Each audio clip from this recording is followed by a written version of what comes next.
was a video ni he told him I can on video need to go but no, this is a woman I love so much. I don't know say.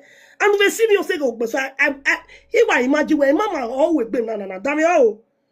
Iyore, ugu we video ni. Ugu bi maguti yo Oghionba. Igo baba ta Oghionba no ni maiti Oghionba we. Damn yo mama. Imawe video ni gwe but ina we video na we. Iyore, ukugba kege unu efo we gwe. Ya se gbe ipede ne no gbe ramana. We are me ni Iyore unu eta egbe gwe.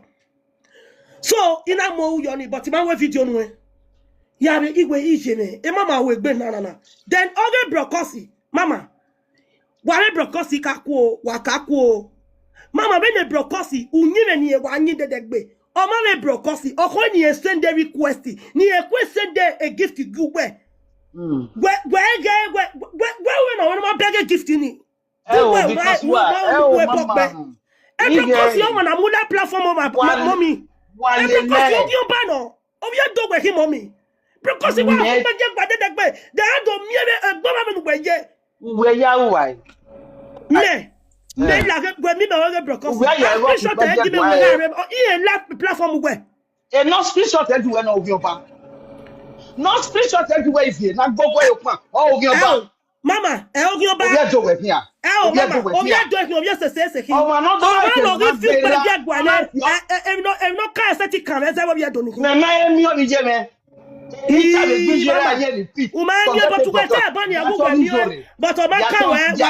Sonia call my sister Iyore. He are repeated, but what I don't wait, mama. Yes. Mama, platform Mama, a platform. More they talk and way be. Mama, any budget in that platform, nobody knows it for real. It's okay. And what you see near Duka where every other season. My lady, take it easy, man. Ivie with you, Iyore repeated with your Oghionba. Auntie, you know what he made video ni. A valid doctor. Say to send the video, gay. And then he stop. Wale loma. So why guys you wait on please. Mama, they married you. Mama, you better banya.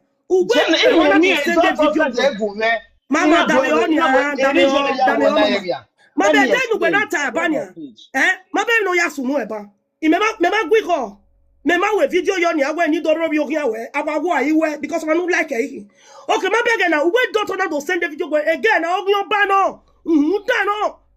We not doing.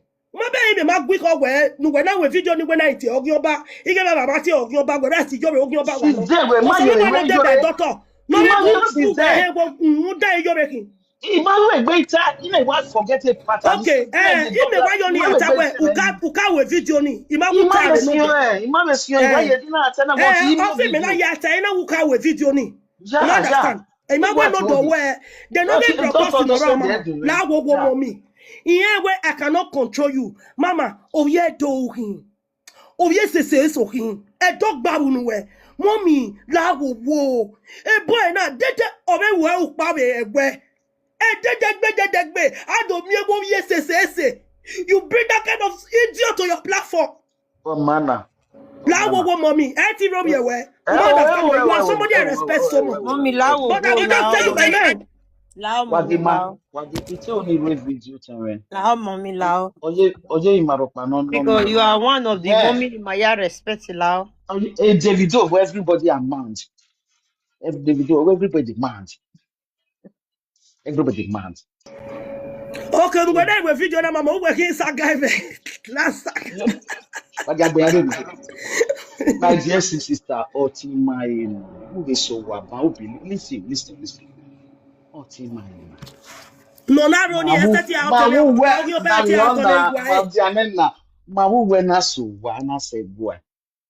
Even we really. E baba ma ju we. Say agbe no ri agbe. Iga to oge ni we gbe bo. I ma use it for me age propose. All those things no ge ni ge. O wan saga me. Me awagun abi ni awujoro. Ige ko na saga if not even me ladian. Mommy maybe yin, but the bloggers if yin la dia. E vlogger ni mo e bo gbera gije. Every on your pa o ma pa O ni ma mo no ke fi mo aju bo we ni. Mo le fi every on aju your we. pa mommy ore ya. I'm a platform Oghionba. I E ya swear. be blogger eh.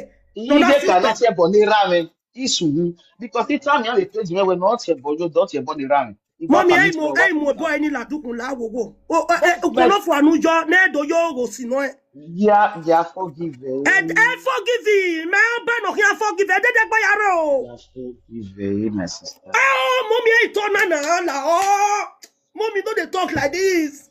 Now me want forgive Oghionba. Ne ka mo bok be ni me don't forgive. I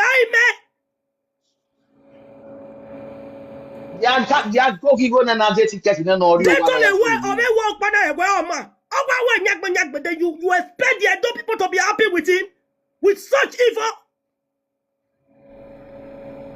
No, Imagine, mommy lao wo iwa yin yawe mommy. With all due respect, mommy lao.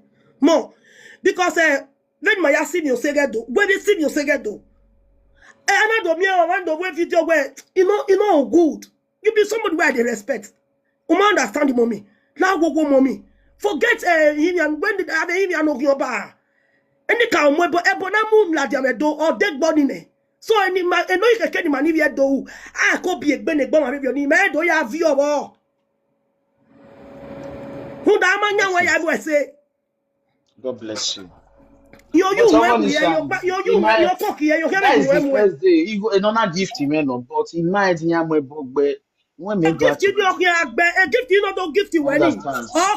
Oghionba be gift ni. Ogwalo na ogwe ga bo. Iyore, like why till they fight one just 1 second in there. Mama, I greet you. Call mama. Laloke. Koje. Oh mama. Mama, why send him a WhatsApp you when he send you many videos? Emi ya gwi my phone. Okay. It was up broko Sonia ni nana. Ubege nyonya ni na. Ubege piche baba. Ubege nogben yo. Nyonya ma. Ubege yan ya fe uwa Sophia gen ya. Iyore mana. A video na hina. Iwe move la dia. Iwe move la dia. Gay, obun ni mame. Obun ni mame be fun. Evidence mi ya gwima. Ni ma ya gbagi no to. You understand mama? Mommy Mama be no obe. bi u se ona fu nwera ona amu nwe gwe je nwera hu. Ebi aye be u se a. Na trusting for a call. Pwe. Egbo na be da si oh so hu. Anybody don't give you beje gbadu edo de. Ogun agbi amo. Ebe no be try no be joke be mama fly o. Different video mame be fun. Oh, ugu gan gwima. Mama obege.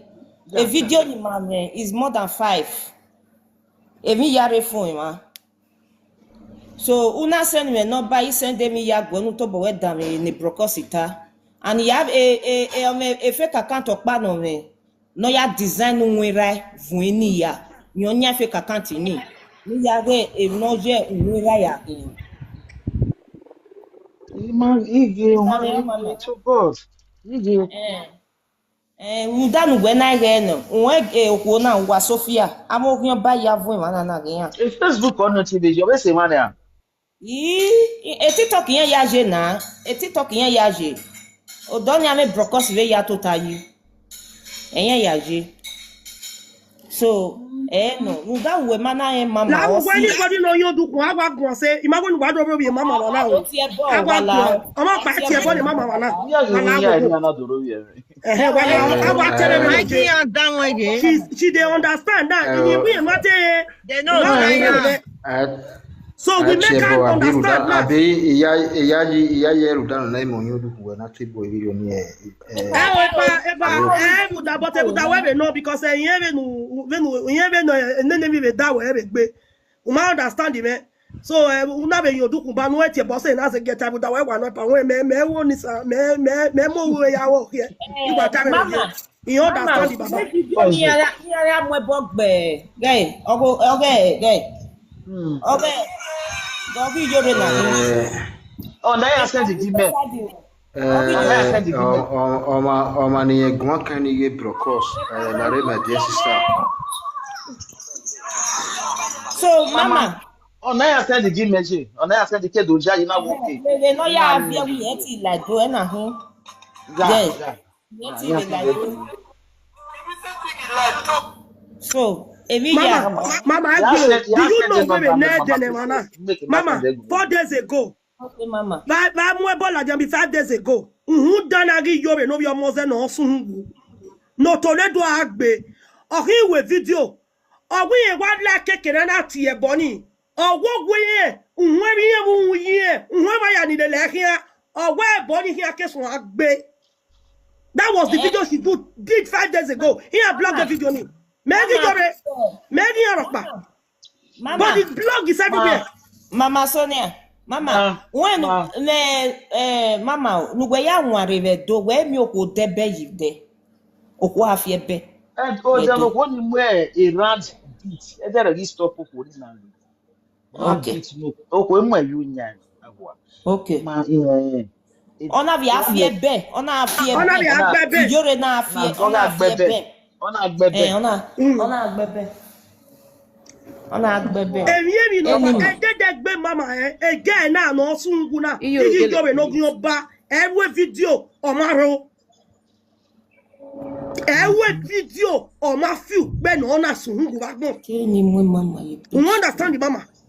She is always fond of it. Oh, talk by now, talk by. Abi mi meso. Wa be mi mama wa be mi ekena na na ti okwo wa talk by there. Ma Romeo na tu egbe wa talk by. Ma Romeo ya nesi. Ya iwa o wa se pe no je ba ya ti oba. Agba bi ma na ba no sungu ba gbon. Iya wi e wa. Ejele woro wa o, ya ti asun wu ejele woro wa. Ugbe. Kiya ya sota pepe ya fe ya ti asun wu pa ke. Ugbe. Igbe. Ogun agbe le mo ni abi aye. E sota pepe, Iyore ki sota pepe ni ya ti e pipi. Ya sun wu. Ehin o ga leye pe. Unu no ya chale o ma kai owi e ma edo ko ni han, o do ko owi. Owo ma ke no la dia le de gbe no yin ko ni. Iya wetin we say boy. E best jore Wednesday. Wa ga di mi kweto Ivie do ya pe yan ro Iyore.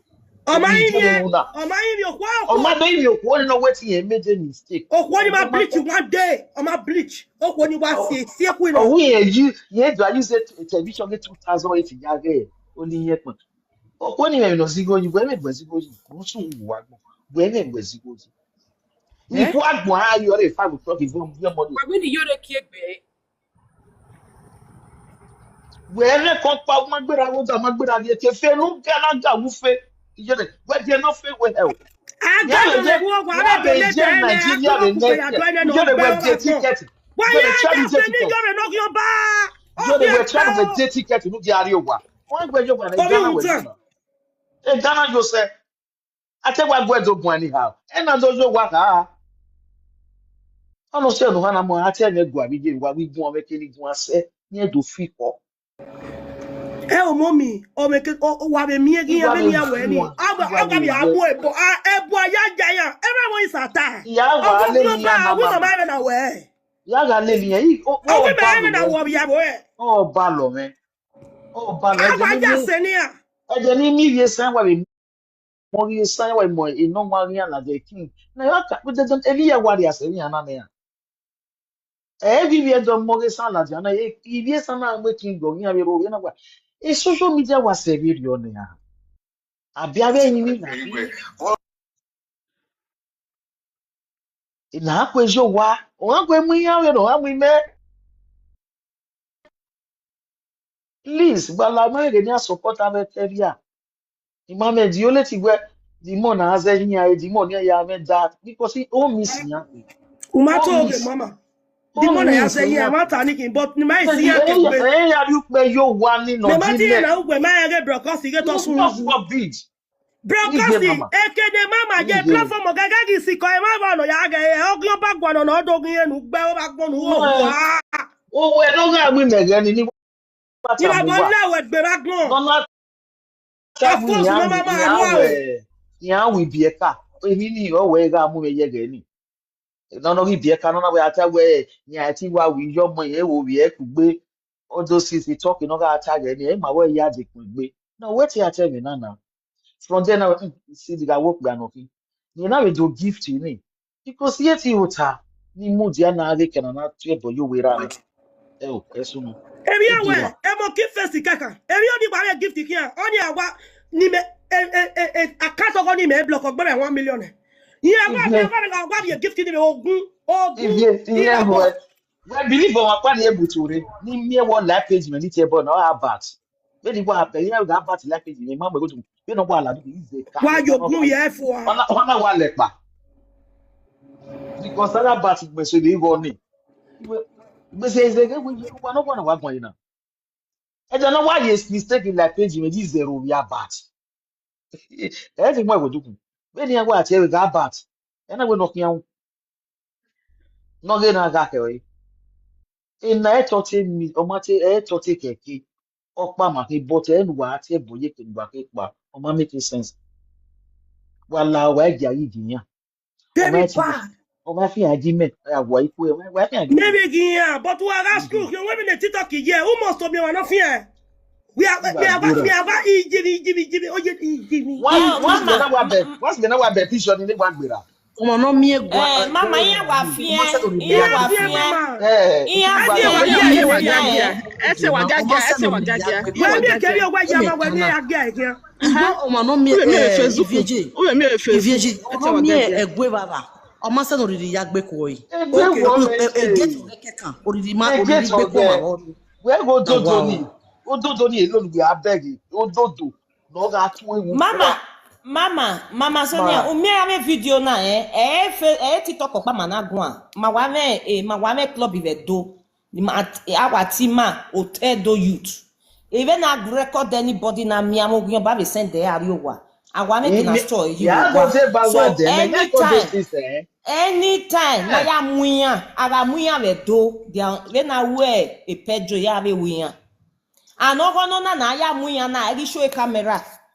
Nobody no better na muya e. Yeah, video. wa ma Iya be better na hia muya ro pa e. Nothing. exactly So okay when ya wa pedro zuo na ni ya wa zuo be TikTok ma wa record e ya. I send there. So no mama. ya ga do you ni have to me na do ni have here why dey record Imagine, mommy, eh? When me wajena, we one more bug baby me. See a boy never baby je me. O mas when me wajena nia, when every me waje. O man doesn't even know what be mo bugbe. O ma wa latia. Oh yeah, agbera me de gbo wa yo vie ba me. Gbo di me to yo mani wo se. E no come and it kan me. Ama we kara no gu ma ya. You understand, mama? one nota wa gbera gbije Okay. Kakabo. one nota mama everybody dey mad o agboya mad eh agboya mad I don't know say They na tell you, fi mama, I say kwa not time, ma, understand. I say now what I mean, you know where Iyore will be when on a bell over. You know, we we Iyore, you know where mama got dead by any before. The mama beg any where who done or go Oghionba. iwe na ri yo ni Iyore we ye ma vale eri ka mi ye boy ga re page je ni tele na ye ba ga re page ye ba ga kon ye na do like page yes eri ya go na bi go na la ye boy e mama na wa like we ma mi me no ja dey mi ya jo o me na jo ma na o ma ka le kan bi oba ya ge mi ni me je ta o ni me na le yan wo to eri ya no ri ra gbon no do no you know e ta ni e we Senegal we ke o to e igba na e momo ye ko ma mu o ma to ta iya bi o ma ka iga ta na ri ogun If oba you go can mama who na Iyore no wa be well. u je igba na ma mu dia 4 times on your hand wa go me do Iyore after 40 years if we boy na donate ya that guy, ma get on Facebook. aka me be di jore na e di swa sa ga ro ya ke do to O to ga abi e o to. o to ga abi e na ni opa wo ji yan we black e o ni o kan do asaga Igo ya no ru da na gbe bo no wa gbe body na mi ya mo bi gbo. Igo ya no ru da gbe body na mi. O se ya ni gbo igbo bo. E gbo ye le. aka be gbo si o e umi ami a o si o e no ka ya ni do to na we video e be ti no gbe mi o igo abi o Besti wu no da gbe me gadi. no gbe be ge ni no ya beri Exactly. nu wo ko ina wo re ara be to aso social media ya video di owo ko ni ya access le ran vi ogbo ele ya access e ba me kele lu mu jana He get what won't shine. He got not be like boundary. Or he do constantly on the social Ori gbe media. bestie mi go ne mama. Won na do mo e boyfriend de bestie la dia do mo mi ya yo hun ge se Why jo ne yeah? ni bi o ego. You go. I mean that Vivi ni ami who. Even away with Vivi Mutia. How can you Mutia? Ori e ma mu dia ba gba ne. Won na So gba me ne. run a yard be Yoro can Oghionba ya meta. Man understand who do women no kwani ma oni afi pejo. Ele me ti agana. Ye be ti me o legbo. When not chile ko no kwa no problem. Aga saga igbe kan but no do kwa no kwa ni. O si ya do e ba ni ma like e ba ni e be pe. Ani Won ero we mi bo me. gbe ne. Yen you no e When de you de bo ya wa ro. ro mi me. O E se wa la na ri so so na le o ga pe ye se. gwa. JJ. If you we no ro mi ma. We na pe gwa. Hey, Ivie, my blood, I greet you. O ma gbon ni kin no be I ro bi just o ma no ma dey be ta other we. side now. Come my brother. Avec mon Mr. saji. Ivie, Come. greet you well. Na me greet you passive baba. Koje. Mommy blue. E gwa to. I Okay, alu greet you abi. guys. Oh, Cause it Oh, type. yo. yeah, oh, now you bring me come up. What's the Africa request? ma I kon not up pick na you. je na o gun Eh, gbijo re do mo gun gbijo re. Sa lo bo. me matter me not to know. Oti mommy be me not to know. See, Mo gun gbijo re my sister. Mo I bo just gbe. Oghionba banana. Eh, mama, if you go on the ground, I'll go on the phone. Me and the Jere book. All Okay, have been Juliet. live. Juliet go work on phone mama.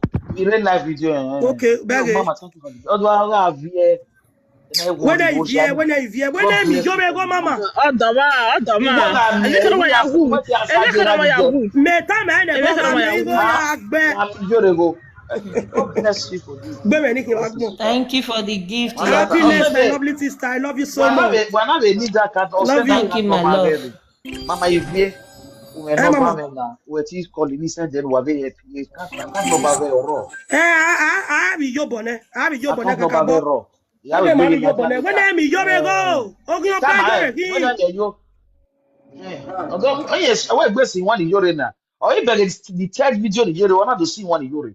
Who put so no who put we go do it. I'm not going to see O only iwe ne we no ya po la we bone. No amu e bo gbe. well no We wa no se. we no with social media, another work with social media. On one need the forgiveness. No we can. O Oh ya me. we bi yeke.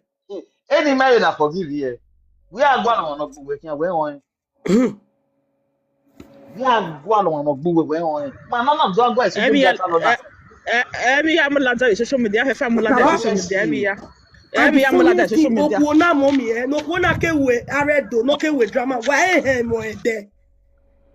We better say baba look what I can if you do not yet YouTube they Why not mo e subscribe de? they Very not yet no why yes, no subscribe why talk you get Mezi hu me tek ba iware. brother Me gbera go tek ba to iware mezi hu. oti brother na re conversation ore man na ba ti enu because if I na be doing what me no what you call him we no audio duku. me magien ni ore We no send the request. da no ye pa ya e pa wa ko na fi mo ge No Iyore no me fi get. mo ga yi o e me fi mo ga yi fe ju e page oga no be tag wa la wa follow ko na ero iya No ko gbe pa o me ba mu da gbon. o ku na su se bi industry ni Iyore ma be ga yi ere wi yo bo no ka gbe ne ka yo gba ne na ama yo Okay. bo ni yo bo ni ya ama yo bo ni Iyore ni ya o ka gbe Iyo ne le ka wa mo yo e yo da Anu gon ka o gbe ka ka gbe gbe o ka yo gbe wa no ne se na be se ye kebe de o ka ka gbe. gbe no Iyo se le wa se mo gbe da gbe gbe. ana wa gbe mo da gbe ya o ye destiny o ge bai ba okay why when my bijore he ese no re we bubu collect him we bubu wa man Oh, we iwa gba no yeah, you were saying I'm here destiny by. am I your was you. destiny mugu sort waiting you wa Salt sun and wa gbon pepper. wa ya fe opero no na you sort and pepper wa sun mugu Salt and fire. The fire ni okin agbin ya.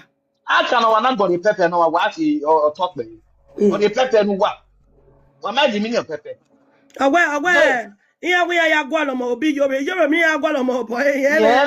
me ga ge me ga cha me ga de Iyobe bu gwa be ba kwela o ma mi me ya pa o o. ma me ya Okay. pa o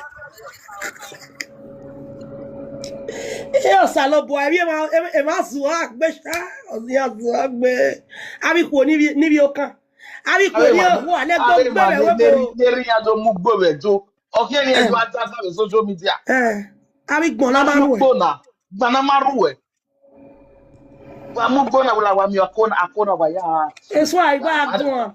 Wo sa lo bo bi e dogbon na. Wa bu pa mu we nge yan bi do igbon ya. Igbon ta. Awe ni Amo gbon tu. bi Eya do. wa abia do. Eya wa abia do. Eya abia do.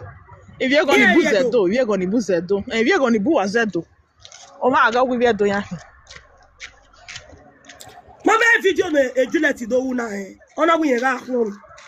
Ina do gbe e ma ta gele no because for a very long time my mi o e de. Abagi bi o eja, aso pa Imani mi abagi o bi. e. E fi mi ni e kwe wu ni agwa ho. E ba ni me na mi ese. Imani mi o e. Wa ye gbe o ye run. Egbe ye run. Ni average e bo gun aba, yan na gun egbe ye run. O ma ye ti. Ah, wo no bi e ave yen pe gbe. Mama we be yen Egbe pe wa mele. me o e poto. Ijobe be yen pe a. Egbe wa me a. Come back Ye now. nya I show record, so I show record. It's all show record. ade si to wa ti e. Ye be na ya bi e. Mona we me no ka ni na re gbava. O jija me la ri ni le ko iwa ya Comment section. agwa bio. Ọ̀hún wa ti ma Iye ṣe. pe na wa tu e kwa. Except wa ma ege video na phone wa na ti ma ṣe.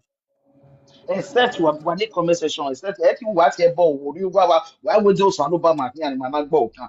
Ma ó sàn ló bọ̀. Anybody no ri gbe mi na ni ogun ki agbo mo yo ha o. Ma ó sàn ló bọ̀. Wa ya lé Anybody no video ri fún gbe mi. mi na ni e comment section ogun Wa ki ya mi agbo mẹ́lẹ́ mo yo ya Sonia be mẹ́lẹ́ comment Sonia we ya gbọ́ ku mi we nana. fi ja. O Mẹ́lẹ́ wa Sonia gbọ́ mi ask nana but is jòrè ya wa ya lẹ̀. Èyí mẹ́mẹ́ ẹ̀wù Abota tẹ́ ẹ̀ o. fi jèrè tó wọn. Abota. Ọ̀jẹ̀ ìyẹn ọgbọ̀ Oh. ẹ̀jẹ̀ ọgbọ̀ mi àjẹ̀. No. Ewe my yore te sister, bona oh, we you no. go go me. Oh, yeah, do wa hin. Ẹ̀rọ mi yọ When ti I ẹ̀bọ̀ see a náà boy, yẹ. I don't you do go where you go go me. Oh, Èyí ọ̀nà yẹ. okay. Okay. Ima o Salopwa. hin ogu wa hin ogu me o. Ọ̀jẹ̀ ẹ̀ fọ̀rọ̀ bí Yo. ẹ̀ yọ̀rọ̀ ẹgbọ́rọ̀ bí ẹ̀ ọmọ àgbọ̀n nìkan. Ye ma Come we on, ye I ma go where mama, where go where go. me ma Oh, je go we na ni. cha na je we na cha go sa me ma Agara we ma ma bie. ka odo me ma Oghionba na gbe ya na ja se na mo ebo gbe do. Iyore ana mo iwe pete ana ya so ye lo edo ya fe. because Ana me you talk. No ya le yin duku yin ye pe abomination we no a.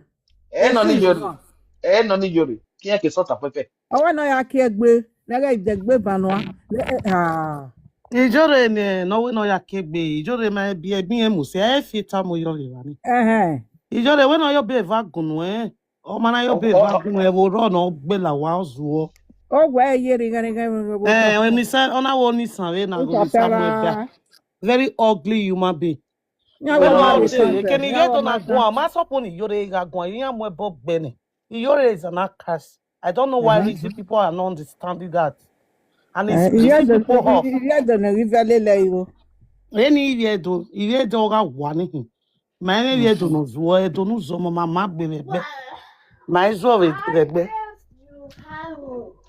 wa ga ti e se we ibi edo e ti alele but ibi ese ma ni ibi ese bi ni city bi ni Mana iye se. Eva ni wa ga te edo state polo ibi Igbo ka ni ti hin. ni ya ibi gbo Abi ni gbon na baru e. but ma ne se lele wa ga ti ese Agwa. you are making the million of Edo state but what you do o Mana edo iye polo do ni bi se. Ni ka ni ba Igbo ni hin ni ibinu ni. mana no ma lele hello Yeah.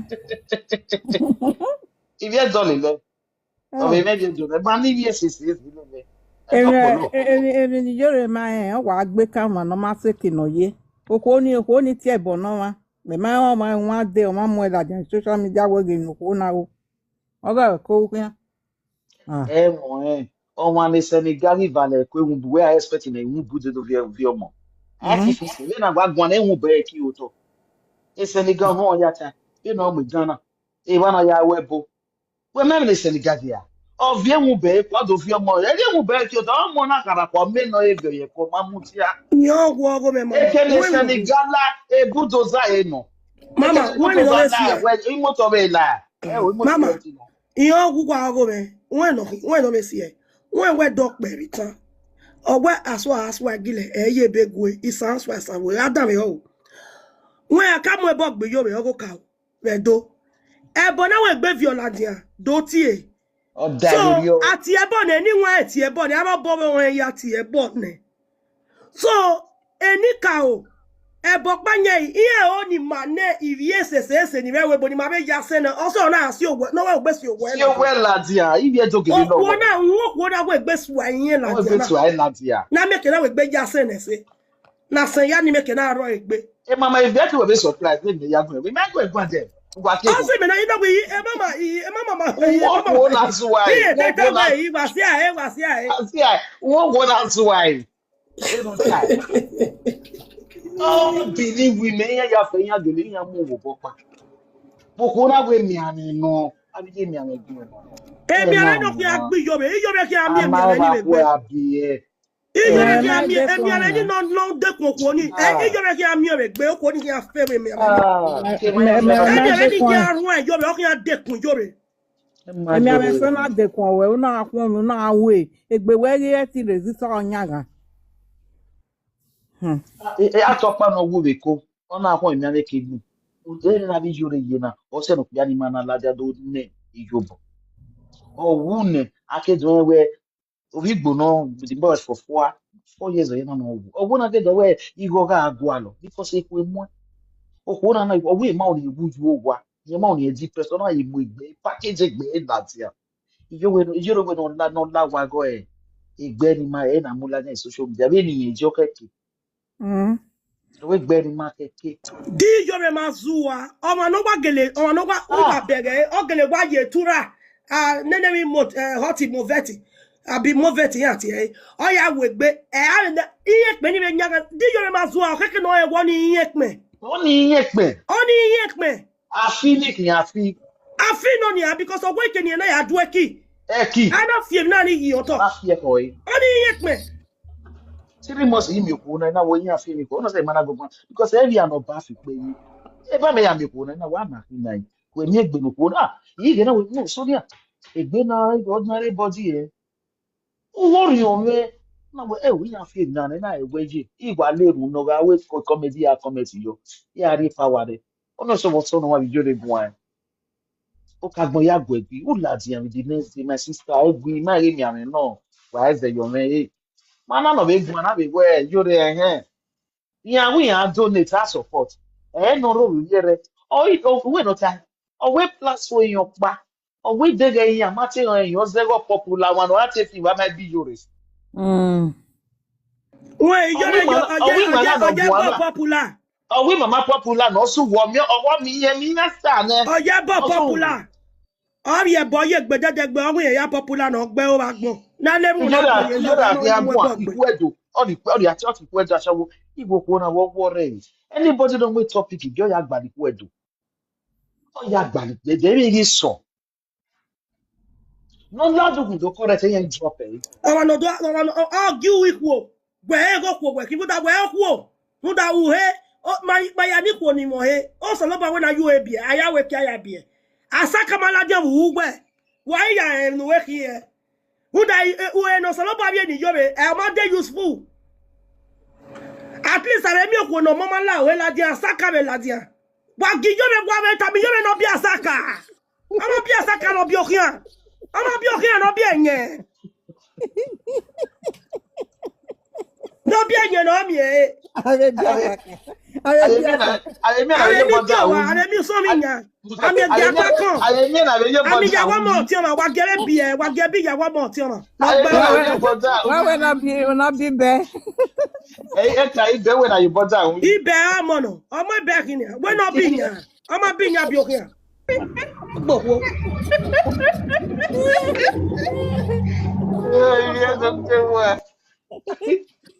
Ọmọ ìyá yìí Savannah ẹ̀dẹ̀ 9 months.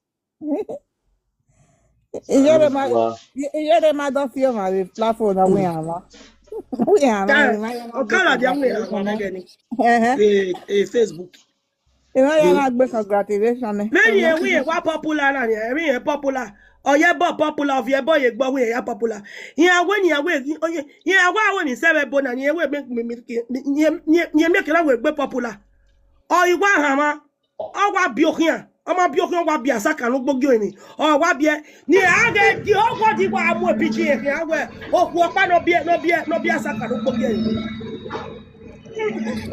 Iyore na gbọmọ. no sunu. E de ni mo ya na we ha. Mo yo sorry dead or hospital. I know. I ma no we. I bet oh well, I love you. Okay, they will say. Are And tell I me bet my name no me ye. so O when do I ki come when Oghionba now ne wo when ya I'm be. happy child. I'm not gonna do it because I know where I don't want to get a arrange on our bed the hospital on a mock it. On not gonna cover it. Immune, Away, immune. okay, they must say, oh, you know, well, you put on that on them. You know, you're going to put your not saying back.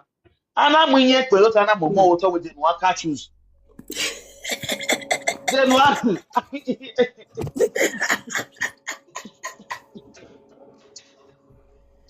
Oh, Iyore, ibe no now. mama. Aye ya ibo egori ya. Ya ge mo. Gwa me ju e bie. Now, wherever you're Jera, Nuwe mo do no bia me akoke. yeah, Usu go. ugwu Iyore no bi omoze. E so e boyfriend we wa tie we.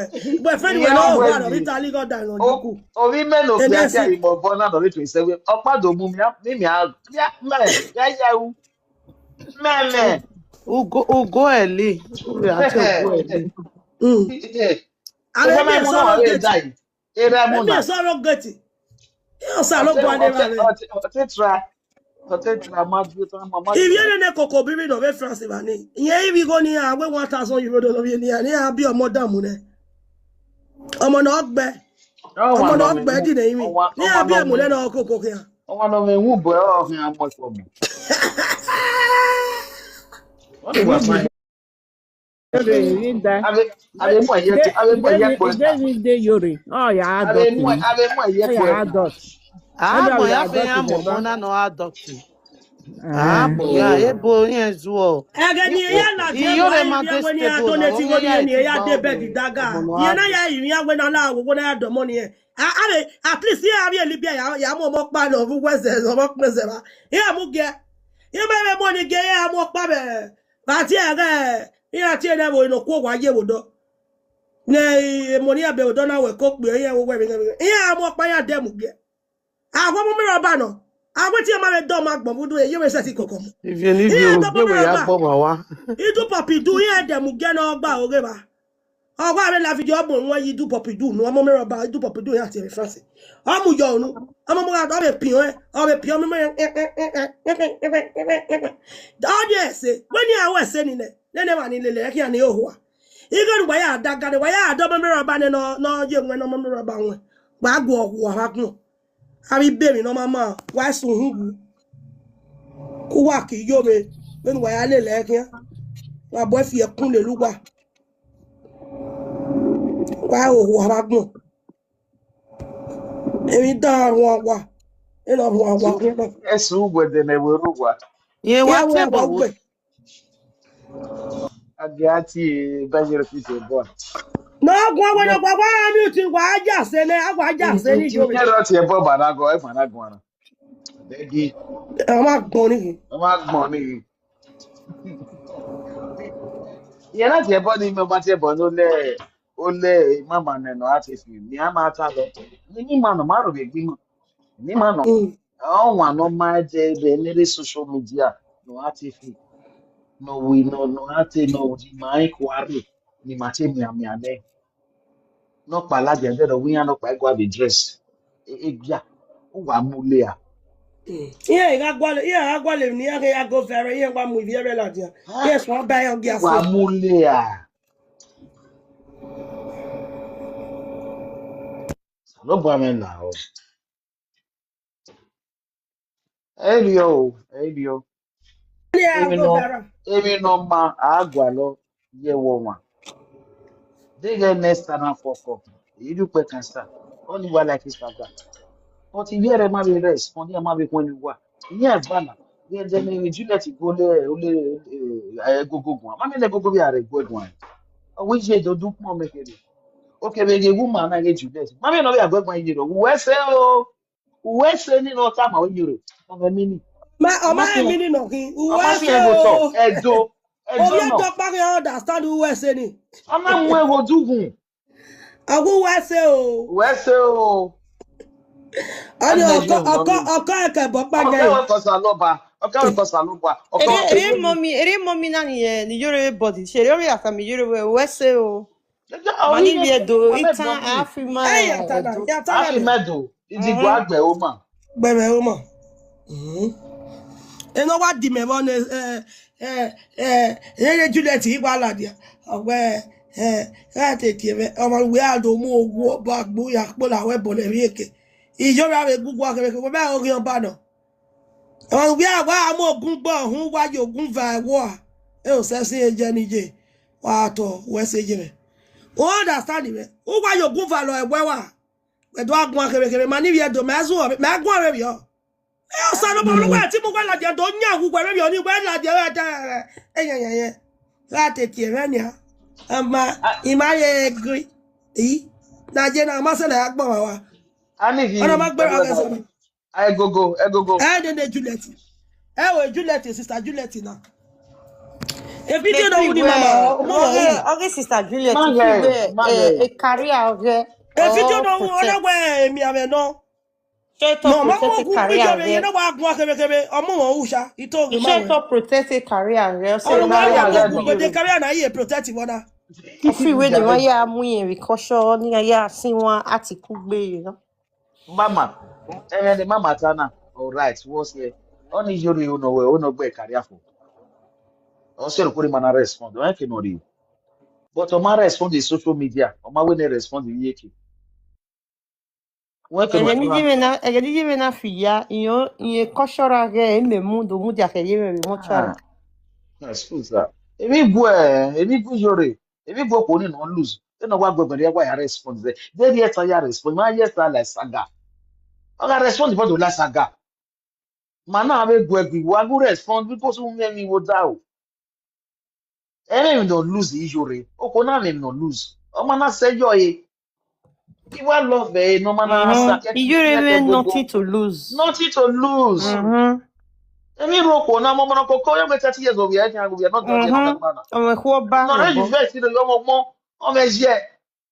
Very black beauty lady with a big smile. We man ge esana. oponi gi mo If se there is to no to no ya like Every saga. shima wa mo ne Yeah Emi kwini. je mana. mi agbo no ge imi. Awe e black okpa ya mi je mi wa mi e o wa se ori mo se. Ichi mi o mo se gbe. We E ti black rukmo oge ni o ba akwiku. de. E dun We le ti ku. rukmo akwiku ni. Yore No we gbe me o ra la I gbo. we yore I we when we Iye me make no we o are ho. control ma. I we when the Senegal for ne France we control we no le Morocco we no sigbo we ya. E ma ni ke sigbo o mi yan ya bi ele ya won do. Wu mi ro pa. Ijo me de si ijo me bi emu e ba ge. O wa bi emu no nwe kankan. Oye Morocco top e We no no o wa gbo we Oghionba. me. E ma ni ke ame present as ya o mi ma ni e mo mi ro dukuna. E mo mi ni ake saga e mo mi le still talking na. O e fi pe ke no ma he. Àwọn no wa face your face. O we de gbe nu e fi pe yo wa no kwa. Ni ko emu. No so. Emi di last so wa no kwa ni je ni aja me tere afia wu. Then you have to carry ba. We ni ra beta ma wo ke wu ba we wa no kwa ni. I say wow God forbid do. You like social media. Obi sisi ite fu. Then ya mo pe je ya Iyore. Ibi Then ya opa di no. pe yo. Ya Iyore o. We ni wa no kwa ni na. E ra ga mu lo zo aye ye gwa. Ye gwa. Eh, we do I why you do kunye ya tie you are right. You are saying. When I see all loza. Ti na kun e ma. So God forbid you. Ono say me gwa nye ni ha o. Ono say me ye gwa ni ya tie body yuri. Agwa mase. Emi ro egbenya ya tie body. We ni video me gime. E ga ata bi je no be just supporting ya ropa. Gwa ni pologbe na tie bo no. No jige ya ma water ya ma Imi rich. ele no ya reply we mommy. Aba Reply no ba reply sika. we me wan no do we video ya we video ge we. E mommy no we kana. Iwie obona ya gbe owi won aya si we won kegbe. What's a Iwie ni no Morocco? we As a kani. Morocco ya We ro wodo ibi Yeah. ya do wafu. we We see tinya Morocco ba ya ameke bi o ne ya bi omo mi aga. vie na gui but Wa o we bera wa wo bi wa e ba unu bi wa wa we na mo imi mo nu wa. wa we gui ya we mo nu wa we gui e proud no ibi make wo ba ya ki wo wa ma mi a gbi na ve na agun ayo Ale Do ti o maro mo payo. no ya gui. Ma wa le guifone. Omo ni me bi me bien kana. Okay, travel the perfume gume. Awa be settle. I make Ba no wa more ye na ba Ọ̀pá-ìkà ìrẹ́bẹ̀rẹ̀ ni wẹ̀wà náà pa-ìkà ugwu ẹ̀sùn ugwu ọ̀wádùn ọmọ wa ni me bi me bien e wi ma we ugwu gba mo ẹ̀gbẹ́ na. wa ògbó bá gbọ́ àpá-ìkà. Go for bi do mo no ni. Ẹ̀ẹ́sẹ̀ bẹ̀. Ale gwa ye zo mo ye. Ni ku Ẹ̀wà ní we no bẹ́ẹ̀ ma abẹ́rẹ́ vie. yẹn náà sọ̀rọ̀ gbogbo náà ẹ̀sẹ̀ bẹ̀. Me Ugwu wewe na ẹ̀gbẹ́ wa ye. ugwu yàtọ̀ gbọ́ Me ọ̀rọ̀ wa. wewe na abi je bonyo ri. Ọ̀pá Wúnyẹ́ ìkàrà pẹ́sẹ̀ Abi mú ye adé. gba ọ̀nù ka. gbẹ́ wa gbọ́n. Ọ̀pá ìkàrà adé ma. Mẹ̀bẹ̀rẹ̀ ni ẹ̀wà náà bá nà ọ̀sùn ugwu. Oile Ọ̀rẹ́ yule ìwé láfi dé na wẹ́rẹ́ ge. wẹ́rẹ́ tó wà fi Oile àlóńdédé yule na ge baba. àlóńdédé àdéwọ̀kọ̀ Respect lọ hero gbẹ́ wa egbe. gbọ́n. Pa-ìkà pick and drop èdèdè ànyànù èdèdè ní àkùlọ̀ bọ́yọ̀ wẹ̀rẹ̀ UK. Oile yule na ge baba. Respect Ugwu hero ẹ̀sùn pa hero ugwu a. egbe. Mother Paul, she greet you. Eh, mommy vie. I greet you, How my you dey sister. o? Ima ewu worry when I say ma get the phone anyway. But Na both mi of worry o. Iyore ma wa ye na ya gbe. Ele right no ya mo ko la dia no bully ko. Ni je ka bu wa ni jo body river. Iyore ma gbon. E tu wa won mo wa na mi wa we gba kan. Abi eri ono. E pride no No, mommy na I mi se mo mo na gba kan. Abi ri ma mommy eyin ti ma mommy wo wa. ime o ni ma bi we kan so that ma kan ne ye the flower day ya do ya Ye de apologize gift to mo me. go. Mama, iyi mi Wa àgbẹ̀ bi lọ́rẹ̀ go yìí. iwe ahun. Iyi mi Ina àgbẹ̀ re lọ́rẹ̀ no yìí na so ẹ̀rọ pa náà rà driver. gbọ̀n. O ma bi yo ko pa bo. Ya mụba. Igwe eji egbe kọlị like na. Ọgwụ egbe ebe ti mee kí ọdọ abẹ́gì. Igwe Ma abẹ́gì we kọ́ bí we ege. ma Ọgwụ ko le no. ẹsẹ̀ 2 minutes ọgwụ àti igwe wait rẹ̀ bá. Ọgwụ òmìnir èjì ẹ̀mẹ́ kí á tún ẹwọ́ ìkàwé kàwé. Igwe kọ́ mi Ma èjì. we we last social week. media. Ma we la mi Ọmọ mi yé na Bi egwu. pa ki a tu gwi me na wa e mi ma o me na social media gwi ya. Ona the flower mu O me na gume. gun aji bi je Odo re. de perfume bai. Na se le Ti ko me o pe na ma gwi. wo me no di ogwi ma. O me no mata la di an. Wa ge mi opa. Emi agbon we ni kin. E sa wa social media gwa la wa e mi ma wo me na do ata le zo ma wa na be do set ya. E social media na. Agora. Aí me que né o mo vi ye na gwi a. Oh, mi. O no bunya vi ye ma gwi be no ladia. We wa bi jwe ma gwi na ya we ya won ya na we ladia. Ma vi si me na won de ma gwi we na. Ibi ma so wo bia me we ya kwali jwe we. O lo agwa ni ju e. Aí me que na gwi a. Iye o. Thank God ma wo imo gbe ma we we. Ma e ma wo nwa. E ma be pillow. Iye mo ma ro pa ni ya wo Ìyẹn e wọn gba. wà wá ẹgbà gbi. Mo do. Ẹ má bẹ̀rẹ̀ pèsè ẹ. Ọmọ we ye ma gwi e ma correct na. O e gba. E so mo Ìyá vi mi je wa fi gwi wé le ya. ẹ̀kọ́. Ọmọ mi yé bi sókè ìwé wọ́n wẹ́ ní ẹnu wá ẹgbà gbi ya. Isi me ban obani me wa ne ukpo ina rukmo ge. Ono wa zeme kwari ukpo Ní no ya ẹ̀kọ́ ẹ̀ ban níjẹ́ ukpo ni yo me gbere. níjẹ́ kú ẹ̀ Owe ẹ̀kọ́ wa rukmo àtọ̀. me wa rukmo me ri ma kama ma ka ta ma nu ge rukmo ne je deti me je ni ka yu we ru wa ban we wa. Owe me me ka ta mu we ukpin me we ru wa yo me me ke nu we mu ejo. Ẹ E níjẹ́ do wọn àwọn wa fi wa wà yo náà. me gbe. Àwọ̀ àwa náà ẹ̀ níjẹ́ wọn ní So àpẹẹrẹ tó. he ya iwe wa gbe wa. Ina me mo kere na me we ije me no. Ai me ke ni je na gui. Wọ́n mẹ́wọ̀ nọ̀rọ̀ bí yíyan yíyan rẹ̀ Nàìjíríà bí yíyan wà pọ̀. Avie. Wọ́n ní jẹ́ All my time no the platform where ya ijian wa gun wa va blocking ne. okay. We are not ge ma we good ya give ma we you ne gui wa we no ya give me ni we Mama, no mo. ọnwa ni ibi ẹ ma ẹ nwa we no mu dia na ibi We ẹ da no mu nwa ni ya dia je kan ya hi. Yeah, where they tell you my the million one we wa O nwa ma ni fa. wa do de by ma. Yan wa say 20 years ne. No even to wa we owe oru wa pa. Oro. We me mi. Ama we 40, Ma we 40. 37, Do ya 27. give we when we pe la ti ade we always obi we don't know we agbo we la ti. Okay, I understand it. Okay, saga mi ma be no je ni e mu. Na. Ah, no be me, oh God forbid. E wo be me. E wo Na be go me. no na we ma mi o no gbo we la ti an. Isaga, emi E ya ka ja niru no no yo ma gbo wa. e oni be me, e wo be me. Abi no je ka we saga na. Obi me na. Me say we na we ne we no bi e ko ni yawo ko ni na yawo bi na do agbi na social media on na hospital. God forbid ma we me. God forbid. Ai yo ka gba ari egbe na iji pot egbe. Iji pot era ni wa. Me. Iyọpa ipi wa try no say yi wa fi àwọn boni le lo kan wa mi. Iri me. Iwa mi ta wa ramu ti e Awe boni de. miami ono etiti Iyore. Iye ti e dori e tota we Iyore. Wo ye gbe kan we every day. Because Wa ma gu mi wie mo live ma video. Okodega mo egbe gbokiyan. Iyo Dem ba yo no. gbadu o we gbe mo so Wo kana. ye gbe kan we We de yo 2 o'clock. wa la wo wi e do pa around 2 wo 2 wi e. o'clock. Wa Ere ne Iyore mo wa ga Amade so happy. ri aso amegbe school. Amade Iyore de happy. are live video. Ah. Wari we la le happy be for ka. 14 for night. Around 5 ya we we na kamega me Eh, kumere me. 6 o'clock Mere Iyore de ne We me. ma one de hour ga we sleep. be ba ni awe ye lipa. Game 10 o'clock story ma we ye na we we like gbe. ore live Mama on Blue. Eti la de wana mo fitayo. Ah, Mama Blue. igbete Iyore yen gba owe bo ah, ni amu Mama. bi yen. Mi Owe ano we wa pe tapa. bi na we bo te bo e bo ni amu Egala bo ti e. mi ano Oya wa we tapa. agba Ọmọ pon. de gbé ọkọ ọ gàrẹ́ la fídíò body thing Go nice. where? egbe ma ko yin. Owe bo ni amu bi yen. Owe Mama, Iyore méjì we tó bi méwèé na. méjì Ina we méwèé bo te fídíò bo ni sí ẹ̀rẹ̀ amu bo Facebook e ye ibẹ̀ bá face mi we arẹ́ ya la we fídíò de body popo. thing. Ona Awagwa. to ye gba Wow. pon Unless this Esagari or get as e be. Okwo ni wa Yìí gba jí mi na lè pa di bẹ́ẹ̀ etero gbé efun ìwẹ́. odawe Tero e ke ya fita wala. Ayé baro. bẹ́ẹ̀ bí ẹ̀rẹ̀ dé àmú. Ome to pa no ga red life. Okay mo fita ni Sister yona. Ivy Olivia, I greet you.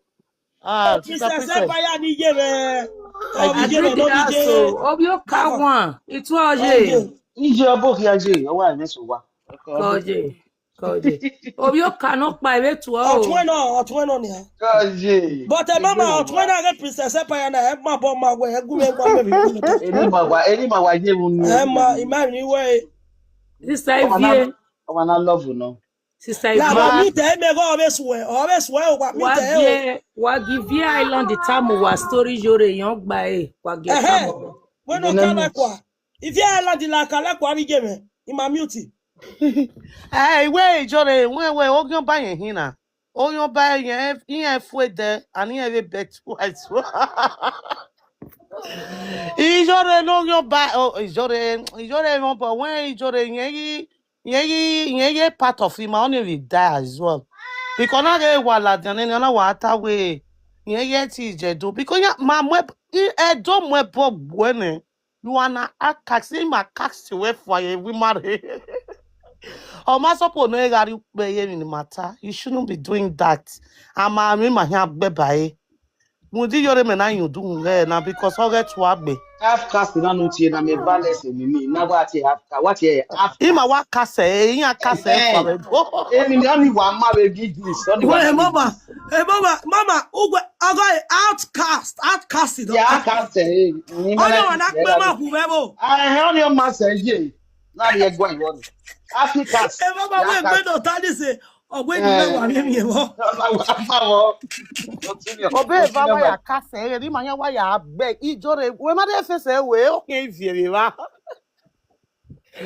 Okay, Ivie ame fe ke la je wa wo e. Yes, we live in better now. Do I live in a board O down? ko ni no we stretch mark ro egbe ke ro ko ni ri owe won agi Iyore ri owe yo. O me ke le fin mo ku ni.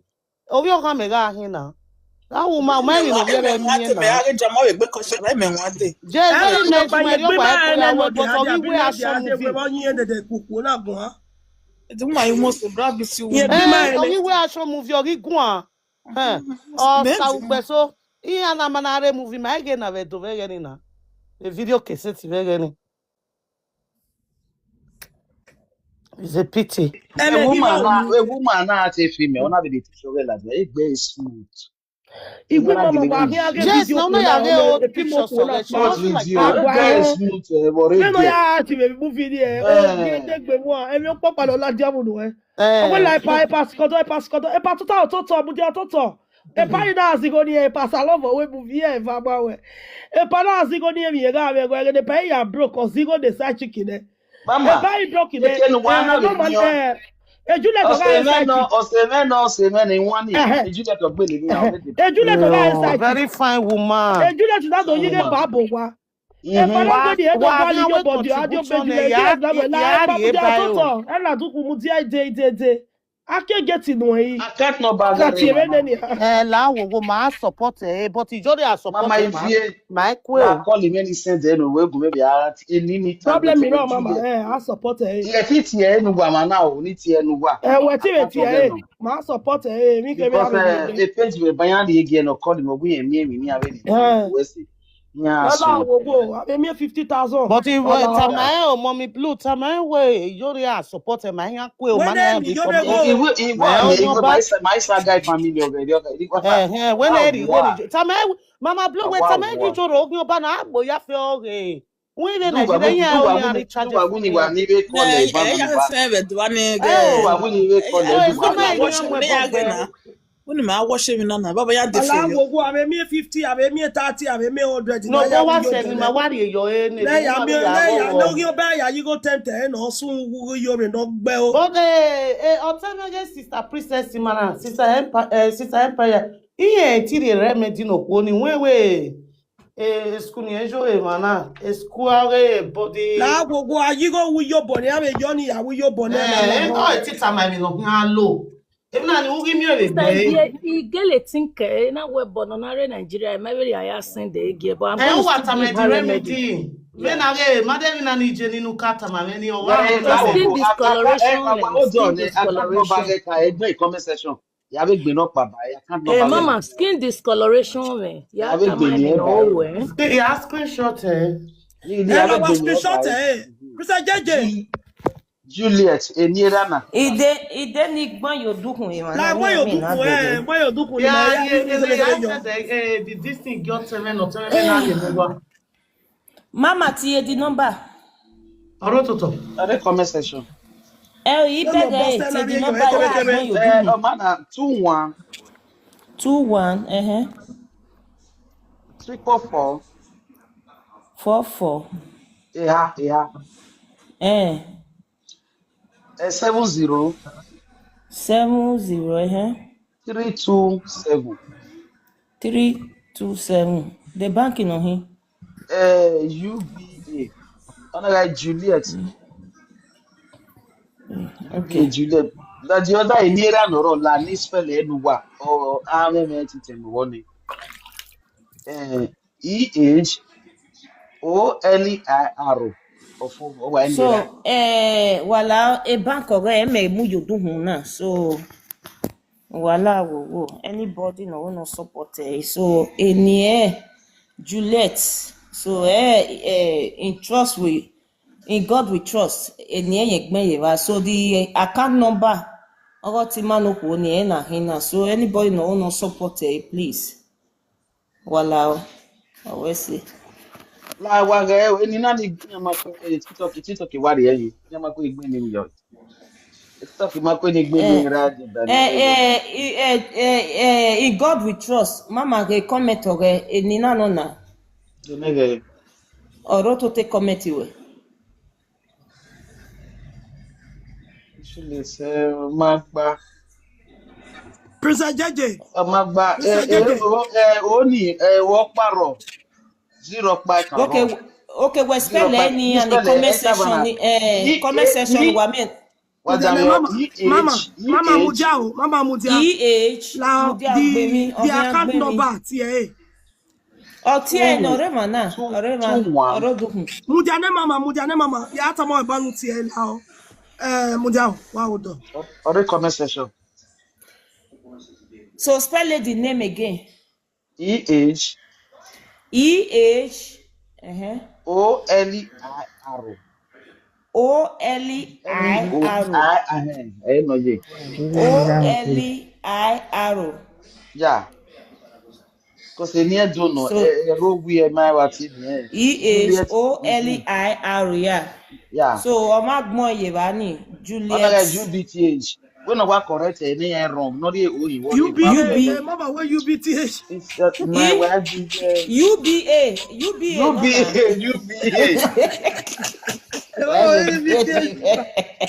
Hey, Mama UBTH Mama UBTH mortuary. Hospital na ka gba re ni. Okay, let's go mortuary. Wala And we now we mama, we bet you the account nick moyoto. 21 There 21 21, yeah. 44 Yeah. No, 47 triple four, don't know. emet 44 47 0327 exacto. UBA. Okay. You be UBA UBTH. igbemi ya yodugu Yàrá mú beba Iyore àárẹ̀. Mrs. igbemi ya wa yoruba la Empire, wo open your wo wa social la media. o wa la o. white Don't get snapper that. This woman wa block no gbe 3144. 3-1 now. Now, because I made the account number here. Wa mute on ni. No, I made a mistake. I made a mistake. I made a I mistake. made a mistake Okay, I okay, made a okay, mistake. The okay, same okay. number, 70 Okay, it's in okay. your pipe and door 32 different. the woman number ya ni agbe ma correct na When ano I'm correct, one of the three yo, not black. I be black, okay black money maybe. One of the three instead of two, one of the